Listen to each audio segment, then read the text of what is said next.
नमस्कार दोस्तों। आज ईरान चाइना और रसिया को लेकर कह रहा होगा कि मेरी मोहब्बत ने मुझे रुलाया है, जितना चाहा उतना सताया है, मेरी ज़िंदगी तो वीरान है, बट खुद पे जानकर मैं हैरान हूँ। क्या खोया क्या पाया, अब कुछ समझ में ना आया। चलो बात करते हैं। जिस तरह से अमेरिका और इजराइल की जुगलबंदी ने ईरान पे बम्बार्ड किया और खामनेई जैसे प्रमुख नेता को मार दिया और ईरान की जनता बिलख बिलख कर रो रही है और कह रहा है खामनेई साहब के साथ 30 सालों से राजनीति की गाथा में हम शरीक थे, शामिल थे, हमारी पहचान थी। जिस देश का एक अपना जवान हो, एक अपनी पहचान हो और जो इतिहास में स्वर्णिम अक्षरों से लिखा गया जिसका इतिहास हो, उसके नागरिकों को कितना गर्व होता होगा।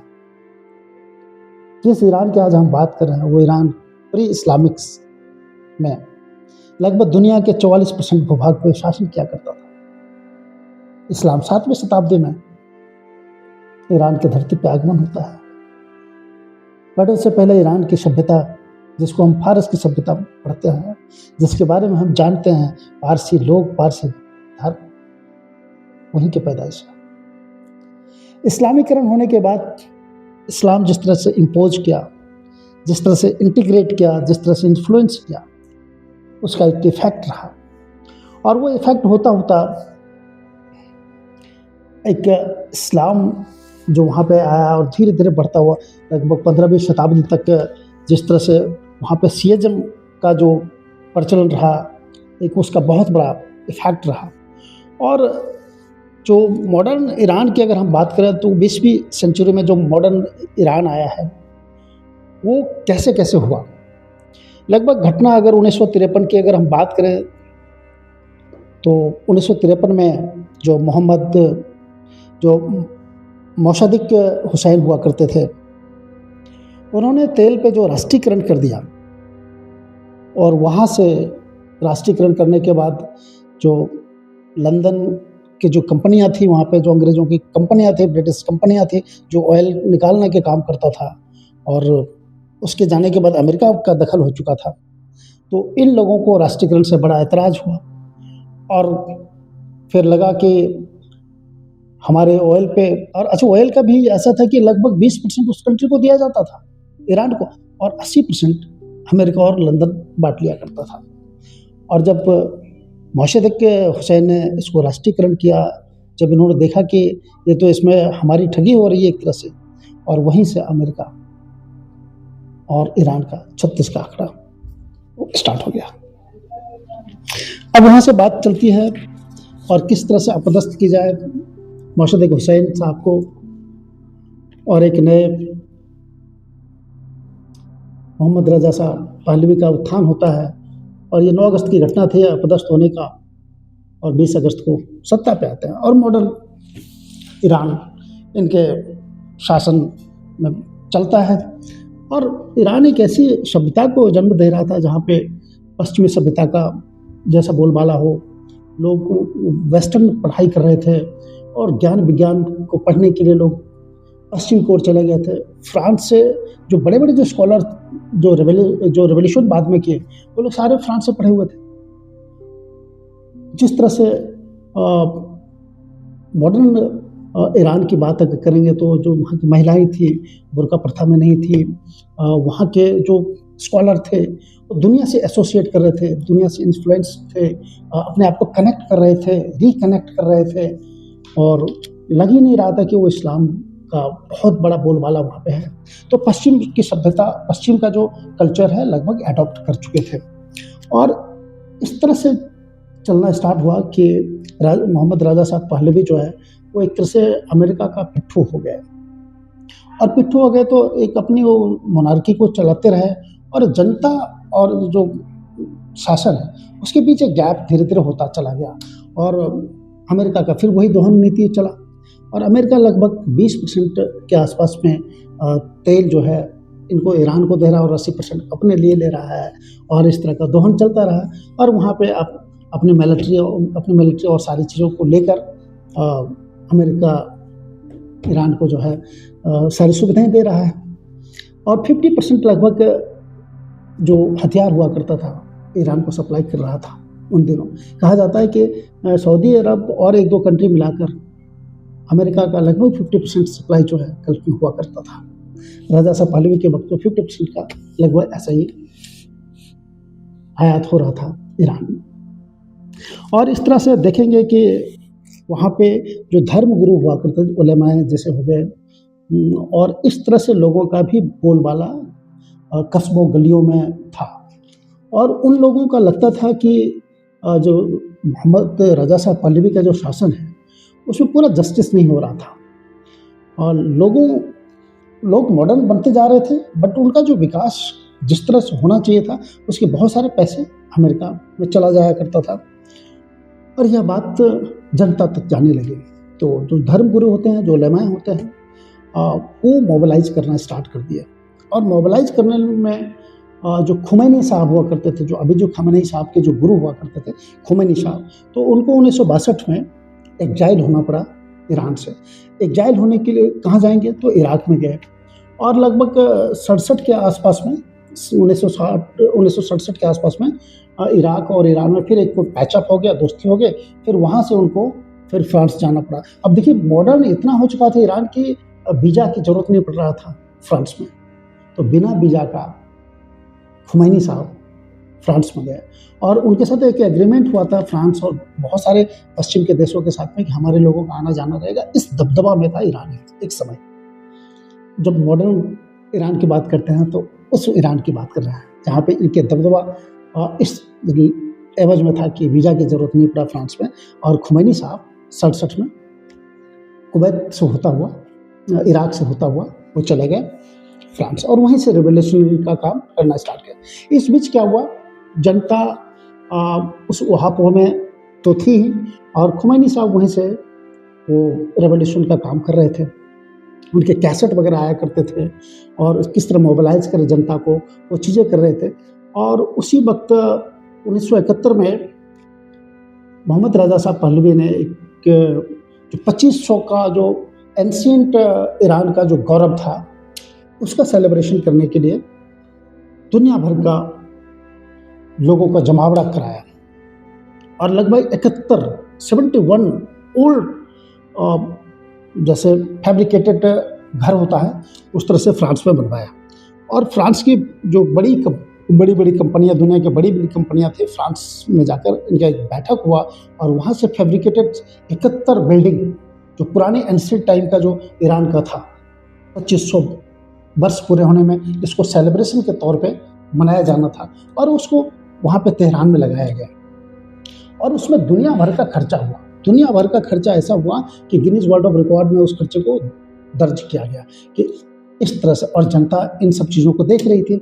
और दुनिया के लगभग 120 से 30 लोग राष्ट्राध्यक्ष आए, जिसमें अमेरिका के जो प्रेसिडेंट है वो नहीं आए, और क्वीन एलिजाबेथ ये नहीं आए। बाकी सारे लोग दुनिया के बड़े बड़े जो राष्ट्राध्यक्ष थे उसमें शरीक हुए। एक आदमी पे लगभग 15 बोतल वाइन रखा गया था। पश्चिम के लोग इस तब कंज्यूम करते हैं, तो इस तरह का डिटेल डेटा आज के डेट में हमारे पास अवेलेबल है, जो मैं आपको बता रहा हूँ।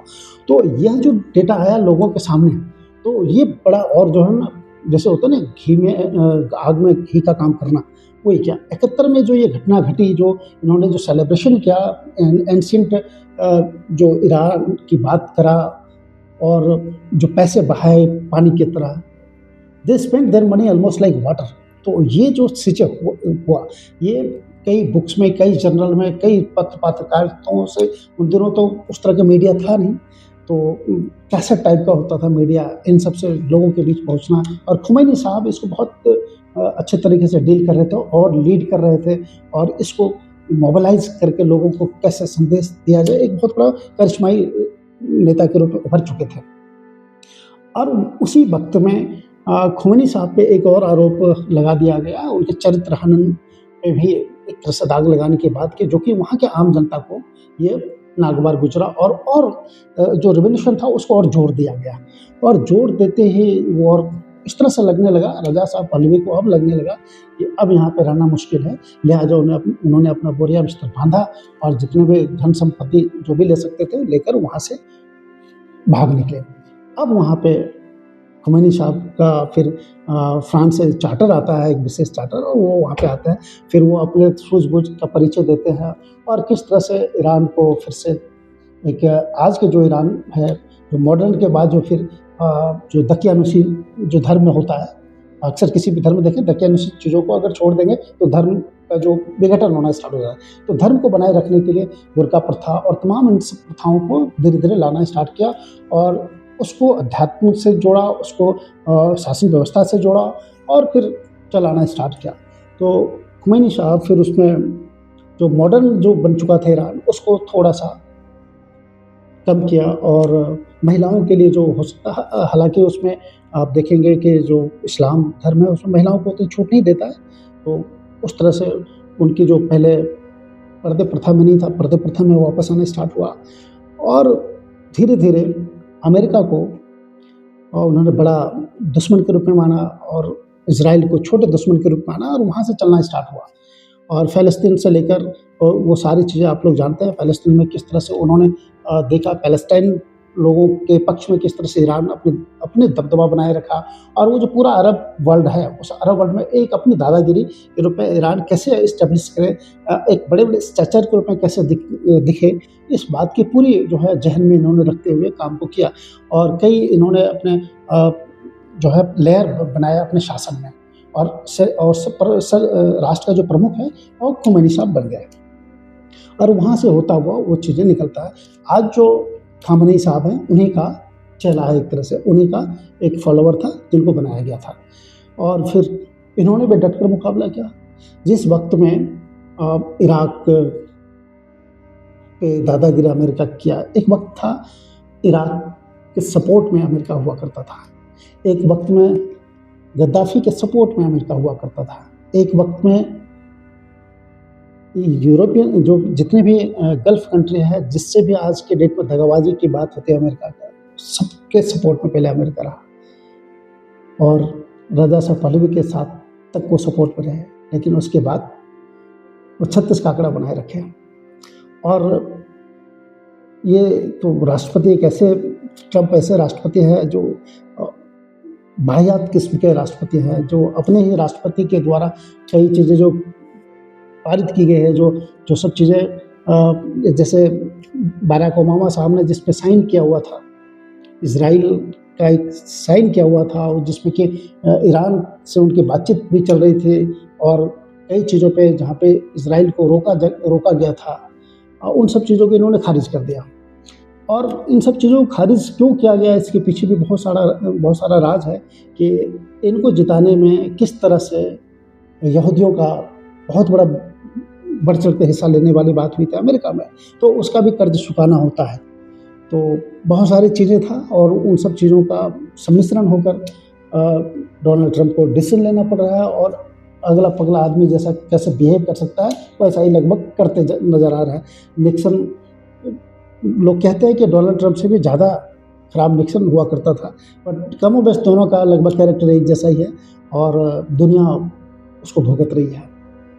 और कहा जाता है कि दुनिया के बड़े तानाशाह इस तरह से निकले, उसी तरह से डोनाल्ड ट्रंप भी एक तानाशाह के रूप में इतिहास में दर्ज हो गया। हालांकि उन्होंने बोला कि हम अमेरिका के संविधान में ये ज़रूर संशोधन कराना चाहेंगे कि हमारी बारी तीसरी बार में हो। हालांकि इन तानाशाहों का एक बुक अभी पढ़ रहा हूँ, इसका विश्लेषण मैं अगले सप्ताह करूँगा कि क्या इसमें है। इस तरह से आज जिस मुहाने पे दुनिया खड़ी है, तीसरे विश्व युद्ध हम नहीं कह सकते हैं, लेकिन 11 मुल्क उस युद्ध में आज के डेट में जा चुके हैं। सबसे बड़ी बात है कि ऑयल का जो ईरान के जो क्षेत्र से आता है, ईरान ने उसको चौक कर दिया है। उस एरिया को 33 किलोमीटर की दूरी जो है, जो समुद्री इलाके से सारे जहाज़ निकलता है, आज की डेट में उसको चौक कर दिया है। 120 जहाज़ वेटिंग कर रहा है कि कब हमें निकलना है। अब सोचिए कि ऑयल का कीमत कैसे बढ़ेगा, वो बढ़ चुका है। जिस तरह से मादुरो निकोलस को उन्होंने अपने कैप्चर में कर लिया और वेनेजुएला का सारे तेल पे अपना दबदबा कायम किया हुआ है, अमेरिका हो सकता है सर्वाइव कर जाए। बाकी कंट्रीज़ का अब अमेरिका ने हमें बोल दिया कि रसिया से मत लो, नहीं तो इतने सैंक्शन लगा देंगे। अब हम क्या करें? हमारे भी इकोनॉमी का कैसे चलेगा? 25 दिन का हमारे पास तेल है, तो बाकी की व्यवस्था हमें करनी पड़ेगी। इस तरह से ग्लोबली जो है लोग फंस जाते हैं। अगर किसी भी देश में, दो देशों के बीच में अगर युद्ध हो रहा है तो छुपे रुस्तम में बहुत सारे देश एक दूसरे के साथ हो जाते हैं। आप देखेंगे चाइना हमारे ऊपर 1962 में क्यों चढ़ाई कर दिया था? क्योंकि क्यूबा में रसिया ने अपना मिसाइल को रख दिया था और युद्ध के मुहाने पे दुनिया बढ़ चुकी थी, लग रहा था युद्ध हो ही जाएगा। और जिस तरह से रसिया और अमेरिका दोनों क्यूबा को लेकर फंसे हुए थे, चाइना सोच ले कि दोनों तो उधर फंसा हुआ, यही मौका है, हम इस पर चढ़ाई कर देते हैं। और वो अक्टूबर का महीना था जब दुनिया फंसी हुई थी उस वार के रूप में, क्यूबा वार में, और चाइना को मौका मिल गया था। तो समय भी देखना पड़ता है, दुनिया के पैमाने को, दुनिया के जितने भी युद्ध होते हैं उसके पीछे आप देखो ना, वियतनाम का युद्ध में अमेरिका का क्या हुआ, 20 साल ऐसे अफगानिस्तान में क्या हुआ। तो यही चीज़ें होता है। आज के डेट में यूक्रेन और रसिया में क्या हुआ, रसिया के साथ कौन है, यूक्रेन के साथ में कौन है। यूक्रेन जैसे छोटे से देश किस तरह रसिया को जो है, जो नॉर्थ यूक्रेन है उस पर रसिया लगभग जीत चुका था, लेकिन रसिया को छोड़कर भागना पड़ा। क्यों? बहुत सारी चीज़ें कि उसको सप्लाई कौन कर रहा था हथियारों का, अमेरिका सपोर्ट कर रहा था। अमेरिका के हथियारों से रसिया के जो ड्रोन था उतने कारगर नहीं हो रहे थे। बाद में यही ईरान ने उसको सप्लाई किया सारे ड्रोन, और जिससे वापस जो है युद्ध में रसिया आए। अदरवाइज रसिया का बड़ी हालत खराब हो रहा था शुरू के दौर में। तो एक युद्ध में कई देश के लोग शामिल हो जाते हैं अपने स्वार्थ को पूर्ति करने के लिए। अपने सहयोग की कामना कैसे दे सकते हैं? भावनात्मक रूप से, हथियार के तौर पे, पर्दे के पीछे के तौर पे, बहुत सारी चीज़ें होती हैं। तो ये था आज का ईरान का युद्ध। और इस तरह से युद्ध में हमेशा किसी न किसी की हार होती है, जीतता कोई नहीं है, हारता ही है। कहने के लिए हम जीत बोलते हैं और बहुत कुछ गवा कर जीतना नहीं कहते। Thank you so much.